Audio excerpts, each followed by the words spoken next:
Hi, I'm here with Nick Carr. He just gave a fantastic keynote address at Digital CPA, provided the audience with so much to think about. I just want to follow up with him with a couple of questions. First, one of the comments you made was everybody now has their own data center. And one thing that we talk a lot about is how firms are helping small businesses enter the information age, because small businesses have been isolated, but now with the cloud, they can be in these data centers. But why don't you just expand a little bit more on that concept you shared with us today? Sure.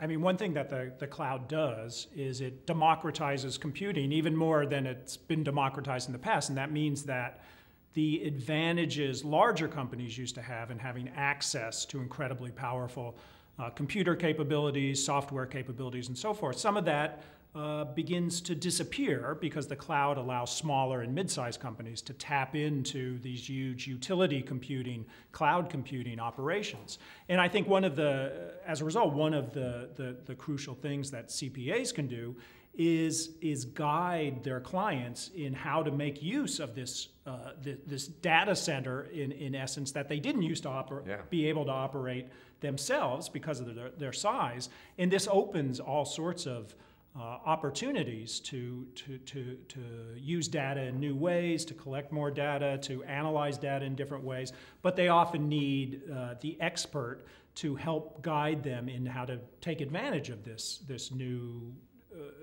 capability that the cloud makes possible. And that's what we're seeing. It's the business intelligence, actually. So the business intelligence, the benchmarking. So now they have the information. A lot of these firms are specializing in a particular vertical, so they really understand it, and then they can look at each one of their clients and really bring them some insights on how to drive growth. Yeah, and what we can see is if getting access to these new information processing capabilities and assets is a great advantage of the cloud. One of the threats is that a lot of the routine practice is going to be automated, is going to be done by a computer. And so that puts all the more emphasis on having kind of specialized knowledge, having insight that the computer itself can't replicate. Another concept you shared with us today was about cloud automation and what that means to markets. Can you just expand on that? I think we're at the very early stages of a whole new stage in automation, in which automation used to be limited to mechanized processes, to factory processes. We're now seeing as artificial intelligence techniques and in various predictive algorithms get better and better, all sorts of white-collar professional work becomes susceptible to automation. And that's going to raise both challenges and opportunities to professionals, CPAs, professionals, doctors, lawyers, all sorts. And that is that routinized skills, things that might used to have been quite productive in various ways, are going to be done by software. And as a result, they're going to be commodified. There's a lot of different companies who can provide those kind of services. And I think the key is to always look beyond the routine, try to figure out what can't be automated, what computers can't do, because there's plenty of things computers can't do, and position yourself to provide those kind of services. Well, and Nick, what we're seeing is exactly that. And a lot of firms are thinking a lot about automating workflow, automating these routine tasks such as AP payment, getting the inputs in an automated fashion, making the payments in an automated fashion. And when they take care of that, and then they can then move on into the higher value strategic services of really providing specific advice to their clients. So we are seeing a decline in the offering of transactional services because you're competing with automation, but then we're seeing a growth in firms that leverage those services to provide additional services. And that kind of leads us into another point you made, which was the human touch. So maybe compare the human touch to this automation factor. Yeah, one thing that automation forces you to do is to really focus on what's distinctive about what you do, about what you know. And that means often looking at the more strategic services, the kinds of things that computers can't do. Specialized knowledge, in-depth understanding of a particular client's business and their business circumstances, the ability to take lots of data and apply it precisely to one company rather than do what computers are good at, which is look at kind of generic processes and generic analyses. Now, one of the challenges is that computers get better very, very quickly, and that's going to continue. And so we're not going to see a plateau of automation. It's going to reach further and further into analytical areas, judgment-making areas. But fortunately for the skilled practitioner, there are always going to be high-level, very strategic, very creative, very specialized types of knowledge that computers, I don't think, are ever going to be able to replicate. And I think you brought that home with your example of the bus that hit the underpass because the driver was just following his GPS and he ignored the signs that it was a 9-foot tunnel and it was a 12-foot bus. And I think you can draw that analogy into the accounting marketplace and what these CPA firms are doing with clients, because they will set up these automated processes, but then they do need to be looking at them on a monthly basis, and they do need to see if things are, you can have alarms in your dashboards and you can, set up all kinds of triggers, but there is time when you need to step back and, look at the forest. And I think that is where the firms can really succeed in this new era. I think that's right, because there's always a risk of becoming too dependent on the software and beginning to simply hand over to the software your own skills. And this is often called de-skilling. And we see this in a lot of areas where even if the entire job isn't taken over by computers, people become so dependent on them that they stop challenging themselves to practice and expand their own skills.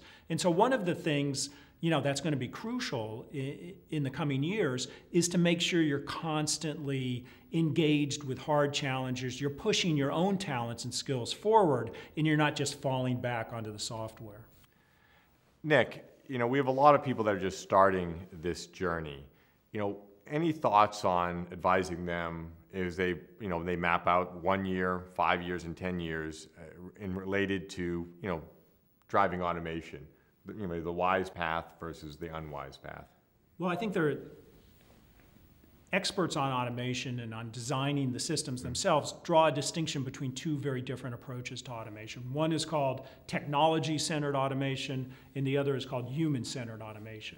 In technology-centered automation, it means you give precedence to the computer. So you say, what am I trying to achieve? What can the computer do? And you give everything that the computer can do to the computer, and then what you do, or what your team does, or what your company does, is what's left over. To me, that's the wrong approach to take. Human-centered automation says, what are we good at? What are we distinctive at? What kinds of skills and competencies do we have that computers can't match? And how can we use the computer to optimize those human skills that we have, to deliver information that we need, to challenge our assumptions, to aid us in analysis, to bring new data to bear? And it seems to me that the wise path is the human-centered automation. Think of your own human skills or your organization skills and use computers and automation to buttress them and build them and constantly improve your own talent.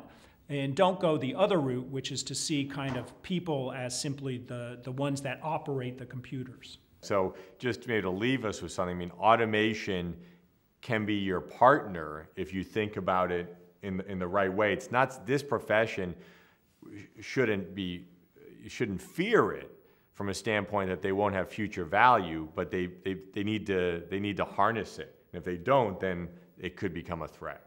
That's right, and I think anywhere you look, you see that there are wise ways to automate and there are unwise ways. And there's a lot of pressure, I think, right now to go down the unwise path and simply go on the assumption that the computer's faster than I am, more precise in some ways than I am, and so I'll kind of become the the person who is a computer operator rather than the person who uses the computer as a tool to achieve higher goals. Well, Nick, one last topic I want to cover with you, because I think it is an important topic. You recently wrote about, patience deficit and information overload, and that's something that this community, there's a lot of information that they're managing.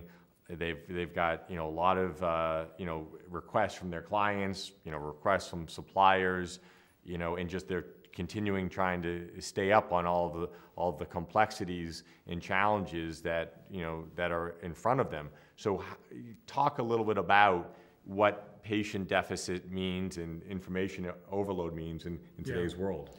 Well, one thing that psychologists have learned and other people who research this is that we human beings aren't very good at regulating our intake of information. We seem to be natural information gatherers.